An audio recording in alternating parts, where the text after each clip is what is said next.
Hi Daniel, how's it going? I saw your tweet recently about hiring Nigerians. It was getting a lot of tractions, and I thought to ask you. Yeah, I thought to ask you, why do you think that a lot of people outside Nigeria don't hire Nigerians? What do you think? Why do you think employers abroad don't hire Nigerians?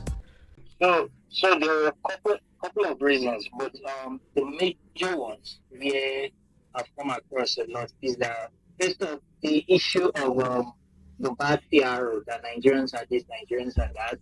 That's also there. Some people will look at it, and then I think another major issue is that some companies want you to be fully accessible.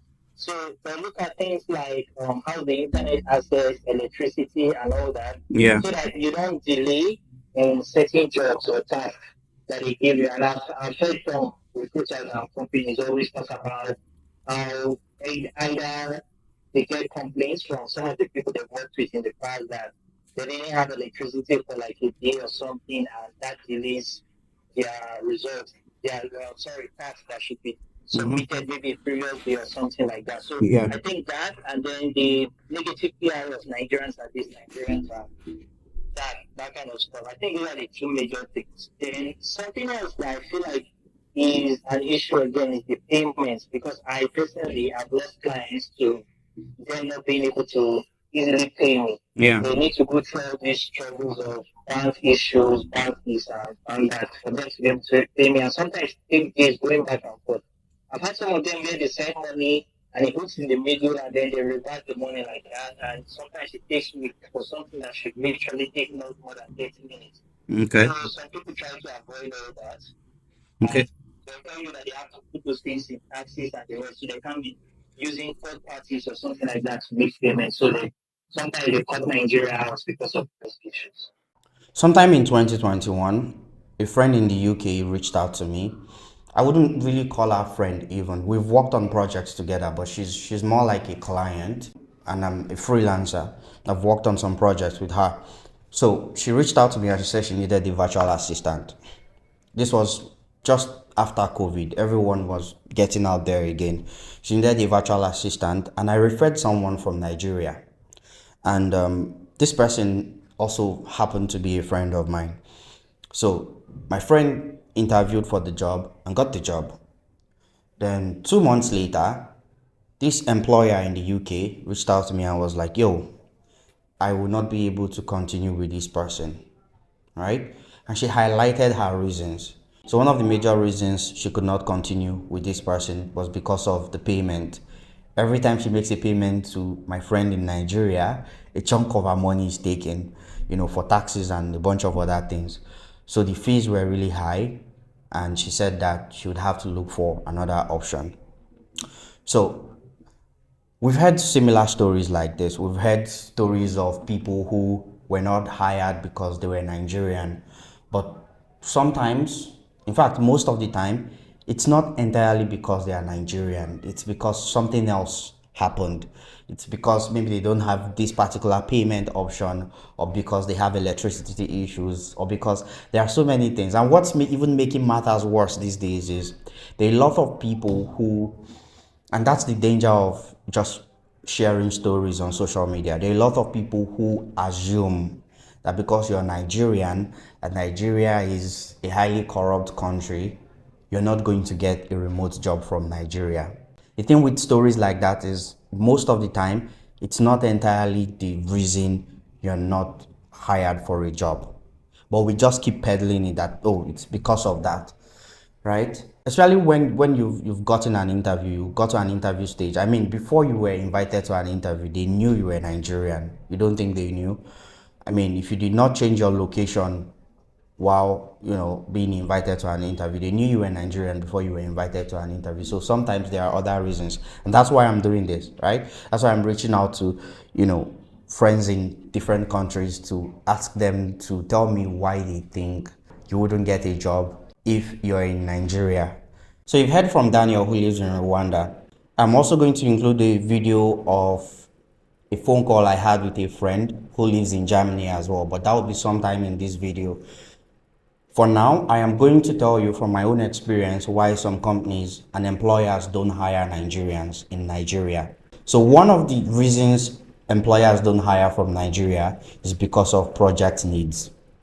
Every company out there, before they start to hire, before they even draft the job description and put out the vacancy, they create a requirement first. What role are we trying to fill? Are we looking to hire a social media manager? Are we looking to hire a software engineer? Right? When once they draft that out, they'll look at a bunch of things, right? And sometimes the needs, the requirements for the project would be somebody who lives in a particular country. That country might not be Nigeria. That country might not even be Canada.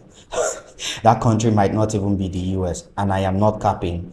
I'm dead serious. So the requirements can be very different. It might be just somebody who speaks Spanish from some country out there that they speak Spanish a lot, right? And because of that, they will not be hiring from Nigeria. So it's one of the reasons. So that kind of requirement is called the language requirement. They might be looking for somebody who speaks German and English, right? Or somebody who understands German and English. And if you don't understand German and English, you will not be able to move forward with the employment. The second one is the costs. Believe it or not, Nigeria is actually a hot cake when it comes to some particular roles like software engineering. There are a lot of people in Nigeria who you would hire or want to hire and try to offer them a particular amount, and they would refuse. Like, they will refuse that amount because they know that that pay is actually not much. So sometimes the costs are actually much. Sometimes it's not because of the salary. Just like the story I told you, processing payments to Nigeria as a country can be very, very stressful. Like, it can cost the company even a lot to process payments to Nigeria. And a platform like Deal, DEEL, would give you a perspective of what I'm talking about. Deal charges, last time I checked, Deal charges like 15% of the pay to process payments to Nigeria. So it means that if your company is hiring someone in Nigeria, they have to go through a bunch of processes and they have to cover some payments.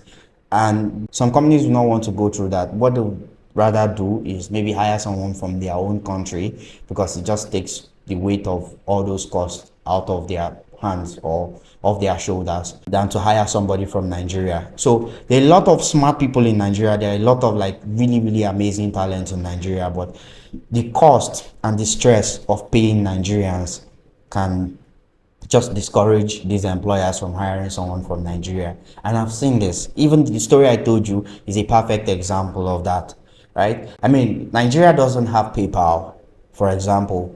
Nigeria doesn't have, in fact, crypto method of receiving payment was banned for like a very long time here in Nigeria. So another reason is work laws, right? Everybody who wants to hire you from your country and they're not hiring you as a freelancer, they want to be able to take care of your taxes, your pension, your health insurance. If they are going to be taking care of those things, they have to look at the work laws in Nigeria. And they also have to kind of like, again, handle some payments, right? Because from my experience, if somebody is hiring you from a different country and you're in Nigeria, they might have to assist you with your ITF payments. If you check Deal, you see those requirements. There are some actually requirements that, they have to take care of. And because those requirements are just sometimes ridiculous, sometimes just stressful to go through, they would rather not hire from your country, or they will hire from your country and then assist you with relocation. Because if they assist you with relocation to their own country, if the company is based in Germany, the US, somewhere in the UK, like England, for example, or Canada, it's just easier for them to process your payments and also handle the other benefits because the company is domiciled in that particular country, right? So most of these companies, if they cannot assist you with JAPA, with relocation, they will not hire from your country. That's it. And I've listed 3 reasons so far, but before we continue, I want to play a clip from a conversation I had with a friend of mine who lives in Germany. And this is his take on why companies out there don't hire Nigerians who are in Nigeria. Most of the time when I get asked this question, I get a bit baffled because I know like some of these people actually like hire a lot, especially from like Nigeria. But I think so far from the little thing, I think the thing with Nigerians and these other companies are way as Nigerians, a lot of people don't really know how to like sell themselves. Okay. Yeah. And the industry that we're in, or employment industry, like lately, is all about beyond what that you need to learn to market. So Okay. I'm sure there are a lot. So them are even more professional. I said some of them are even more highly skilled than some of the guys that are working for those companies. But they don't know how to market themselves. They're not positioning themselves in a what's it called, to be hired. So I think that's one of they just need to learn to market themselves. A lot of people feel like, well, I have these skills, I can do this, I can do that, but your CV or your CV is saying something totally different from that. Basically. Yeah. And for me, it's one of the reasons why some of them get hired. Like you really need to go beyond just knowing the technical whatsoever, but you also need to be sure that you are representing yourself very well. Okay. Yeah. I think that's one big one. Okay. There are even some companies in Europe, for example, let me give you an example, they're just focused on hiring people from Nigeria. To be honest, like I know some companies here in Berlin that 40 to 30% of their engineers are from Nigeria. And they have some specific demographic that they're looking at. Yeah. So like guys from OAU, guys from South University, like you just see them in those companies. Yeah. And go and check out most of these guys. Like you would just go on their CV or talk to some of these guys, like they talk to you like convincingly, like, oh, beyond just knowing this thing, like this is me. And that's why I feel like a lot of companies now, because the first step towards getting any job is getting called for maybe an interview. Yeah.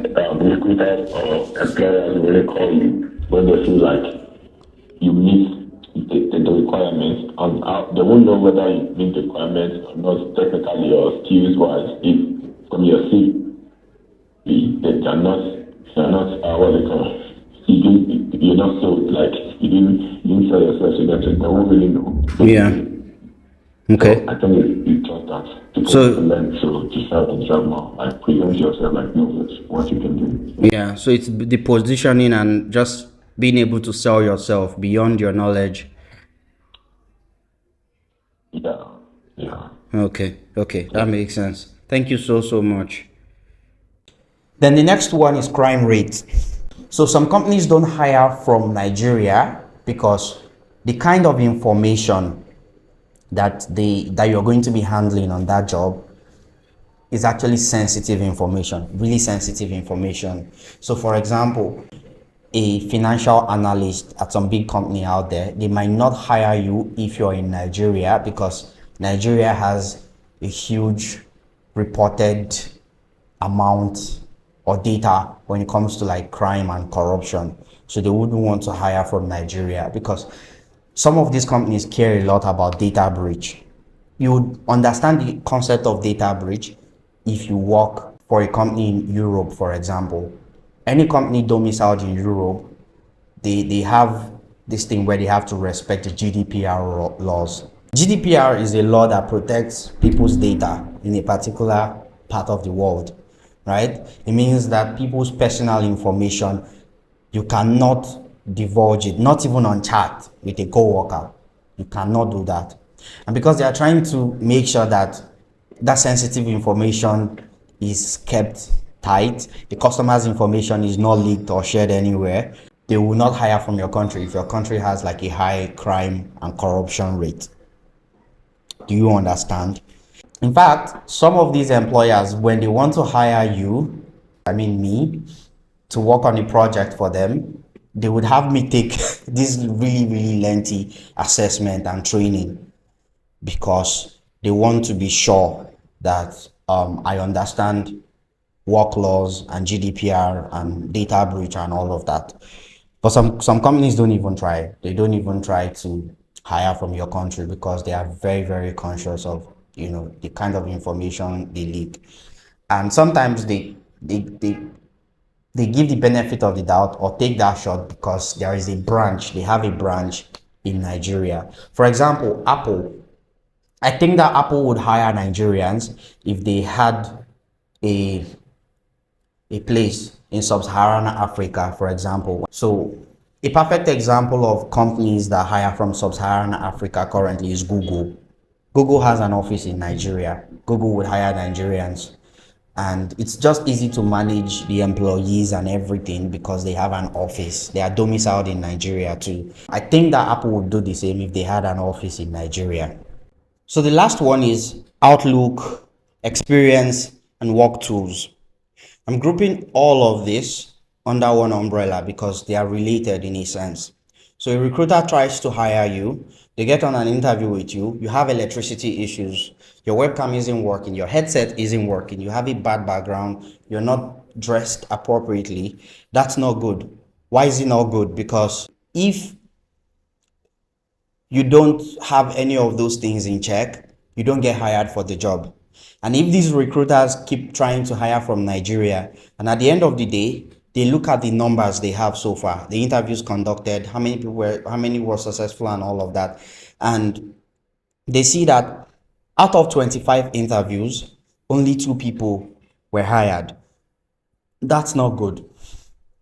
All right, it's not good. So what they'll do is they'll file a report to management and inform them that, hey, we tried interviewing Nigerians, oh, this is what we're going through, or we've hired Nigerians, oh, and this is our experience, working with Nigerians.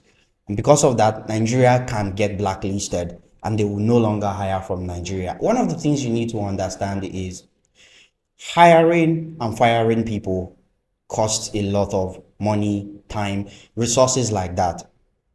It costs a lot of money to look for recruiters who would hire people from different parts of the world, right? Especially when, the company is a really big one and they're hiring from just different regions. It costs money and nobody wants to lose money.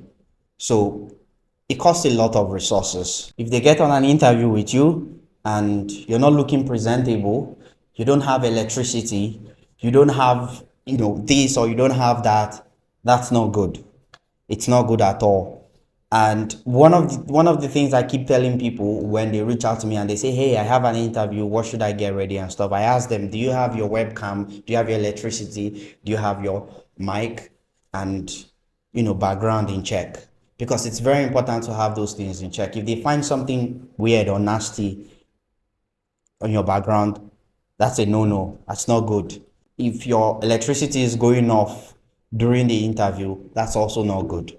So that's another reason most of these companies out there don't hire from a particular region, right? In fact, there are stories in the recruitment space about how, we tried to hire from this particular country and yeah, it was a no-no. So I am going to close by saying that you might have more stories or experiences. Also, that's why I'm reaching out to my friends who are not in Nigeria to leave their thoughts about this. So you might have stories about all of this. You might have perception about all of this. I need you to just leave me a comment here. Tell me what you think. Tell me, what you've noticed so far from just applying to different companies out there. And of course, you can go ahead and subscribe and like this video because I will be sharing more tips, about hiring and recruitment. And also, I am going to take my time when I have the time. I'll take my time to, list out companies and places out there that you can find jobs that would help you relocate. Also, companies out there that you can actually apply to at any time. And of course, they are hiring Nigerians. So go ahead and subscribe. Feel free to ask me questions and I'll see you around. Take care.